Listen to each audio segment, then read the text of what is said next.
Assalamualaikum warahmatullahi wabarakatuh. Hari ini saya akan berkisah tentang kisah Sahabiah Aisyah radhiyallahu anha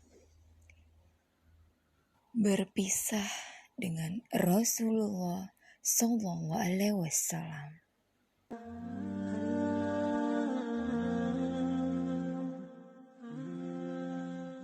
Pada suatu hari, Ummul Mukminin Aisyah radhiyallahu anha bermimpi. Ia bermimpi seakan-akan ada 3 rembulan yang jatuh di kamarnya. Ia pun menceritakan mimpi itu kepada ayahnya. Abu Bakar Asy-Siddiq pun menjawabnya, "Jika mimpimu benar, nanti ada orang-orang terbaik di dunia ini akan dimakamkan di dalam kamarmu." Pada Rabiul Awal tahun ke-11 Hijriah, saat itu usia Aisyah radhiyallahu anha telah mencapai 18 tahun. Rasulullah sallallahu alaihi wasallam wafat. Peristiwa meninggalnya Rasulullah SAW membuat kaum muslimin tergoncang. Tidak terkecuali Umar bin Al-Khattab radhiyallahu anhu yang terkenal kuat dan tegar. Mereka tidak percaya Rasulullah SAW pergi meninggalkan mereka. Namun tidak demikian dengan Aisyah radhiyallahu anha dan ayahnya. Mereka memiliki keteguhan hati dan jiwa. Ketika Rasulullah SAW meninggal, Abu Bakar berkata kepada Aisyah, "Anakku, inilah salah satu rembulan yang ada dalam mimpimu. Dialah yang terbaik." Rasulullah SAW amat sangat mencintai Aisyah radhiyallahu anha. Masa beliau sakit, ia memilih Aisyah radhiyallahu anhu untuk merawatnya. Beliau lebih suka ditemani Aisyah dan bersandar di pangkuannya saat merasa sakit.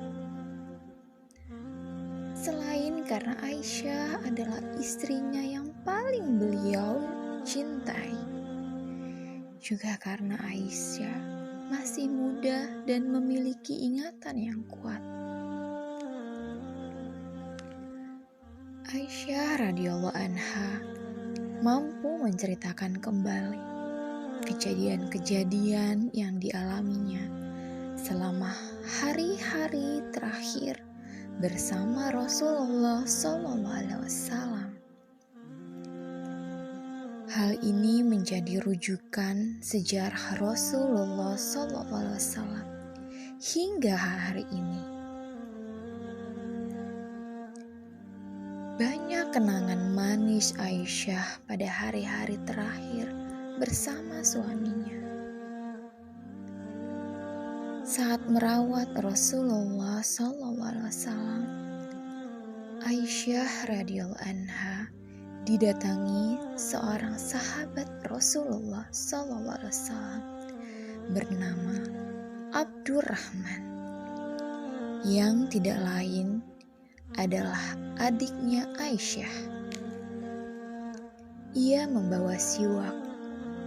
Rasulullah SAW memandang siwak yang dibawa oleh Abdurrahman. Aisyah pun melunakkan siwak tersebut untuk Rasulullah. Aisyah radhiyallahu anha berdoa akan kesembuhan Rasulullah SAW. Ia berdoa sambil mengusapkan tangannya. Hilangkanlah penyakit ini, wahai Tuhan manusia. Sembuhkanlah, hanya Engkau yang mampu menyembuhkan. Tidak ada kesembuhan selain kesembuhan dari-Mu. Sembuhkanlah setuntas-tuntasnya. Sembuh yang tidak meninggalkan bekas. Ketika maut semakin menghampiri Rasulullah SAW, beliau tidur di pangkuan Aisyah radhiyallahu anha. Saat itu Rasulullah SAW tidak sadarkan diri. Ketika beliau siuman, matanya menatap ke atas dan berkata, "Ya Allah, pertemukanlah diriku dengan kumpulan orang-orang yang mulia, yaitu Nabi yang berada di surga liyin yang tinggi." Air mata Aisyah radhiyallahu anhu mengalir tak tertahankan. Ia pernah mendengar Rasulullah SAW berkata kepadanya, "Tidak ada seorang nabi pun dicabut nyawanya sebelum diperlihatkan kepadanya tempat yang akan didiaminya nanti di surga." Setelah berdoa, Rasulullah SAW pun menghembuskan napas terakhir. Ia meninggal di pangkuan istri dunia dan akhiratnya, Aisyah radhiyallahu anha. Setelah Rasulullah SAW wafat, maka pengganti beliau adalah Abu Bakar As-Siddiq. Ia memimpin umat Islam selama 2 tahun. Pada tahun ke-13 Hijriah, beliau wafat. Abu Bakar dimakamkan di samping pusara Rasulullah SAW. Rembulan kedua sudah dimakamkan di kamar Aisyah radhiyallahu anha. Rembulan ketiga adalah Umar bin Khattab radhiyallahu anhu. Umar adalah khalifah kedua setelah Abu Bakar radhiyallahu anhu. Saat Umar wafat, beliau pun dimakamkan di sebelah Rasulullah SAW. Demikianlah 3 rembulan yang dimimpikan oleh Aisyah radhiyallahu anha berkumpul di kamar Aisyah. Sampai pada suatu hari, Aisyah radhiyallahu anha sakit. Hikmah dari sebuah perpisahan. Kematian Rasulullah SAW mengandung banyak hikmah di dalamnya. Di antaranya adalah sebagai ujian kepada kita agar kita banyak mengkoreksi iman dan perbuatan kita.